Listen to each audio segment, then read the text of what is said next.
सकते। दोनों मेरे घर पे आए, वहाँ आए, दूसरी दफ़ा शहबाज शरीफ यहाँ आया, मियाँ नवाज शरीफ ने एयरपोर्ट पे कहा कि आप वज़ीर बन जाएंगे। मैंने कहा मैं नहीं बनूंगा। दोनों दफ़ा 90 में भी 97 में भी मैंने कहा मैं नहीं बनूंगा। फिर वो इतनी मिन्नतें की कि मुझे शर्म आती थी कि मैं अब क्या करूँ इनको। इसलिए ये तमाम चीज़ों के बावजूद आपको मालूम नहीं है कि कितनी रुकावटें मेरे लिए खड़ी की मियाँ नवाज शरीफ साहब ने। क्या वो उनके बातों में लंबी आपको बताऊंगा तो आपको नज़र आएगा। तो मुझे नवाज शरीफ से क्या लेना देना है, मुझे इमरान खान से क्या लेना देना है। मुझे तो अपने मुल्क के गरीबों का एहसास है, उनसे लेना देना है। मैंने उनसे मेरा लेना देना है। जब वो उनसे तमाम चीज़ें छीनी जा रही हों तो फिर मैं रह नहीं सकता, फिर मैं बाहर आता हूँ। अब आपके सामने देखिए कि मेरी भी JIT बनी थी, मुझ पर भी मुकदमा चलाया गया था। JIT जो है उसने मुझे क्लियर कर दिया कि 2 करोड़ से ज़्यादा की जायदाद हो, 3 करोड़ से ज़्यादा, फिर नैब में केस जाता है, आपकी जायदाद उससे कम है तो ये नैब में जाने वाला केस नहीं है, आम कोर्ट में चला दें, साबित हो जाए करप्शन तो फिर सजा भी देंगे। लेकिन ये नैब के लायक, हमारी जो नैब बनी है उसके लायक आपका केस नहीं है।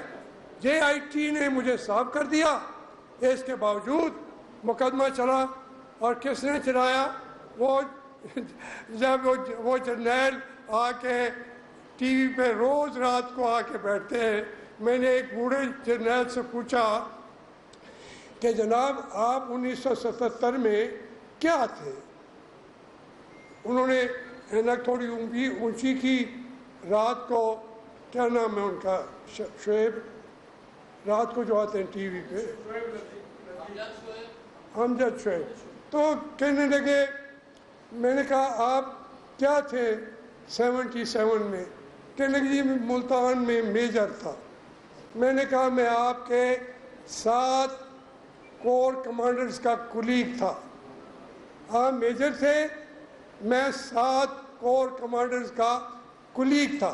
एयर मार्शल इनामुल हक का कुलीग था, मैं जनरल चिश्ती का कुलीग था, मैं गिनता जाऊँगा कमाल सैद मियाँ का कुलीग था, तमाम जो जज थे, जनरल आसन का मैं कुलीग था, गिनता जाऊँगा।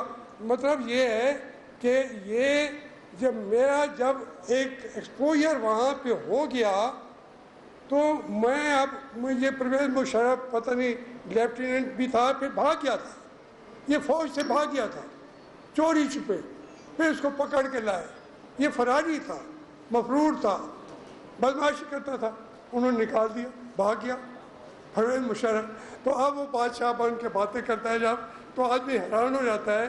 तो अब हम तो परवेज़ मुशर्रफ के खिलाफ भी बात नहीं कर सकते, उसको कोई सजा दे सकता है? जनरल राहील आ गया था, वो चला गया बाहर, वो भगोड़ा जो है पहले दिन से बुलेटिन में वक्त हुआ है एक ब्रेक का।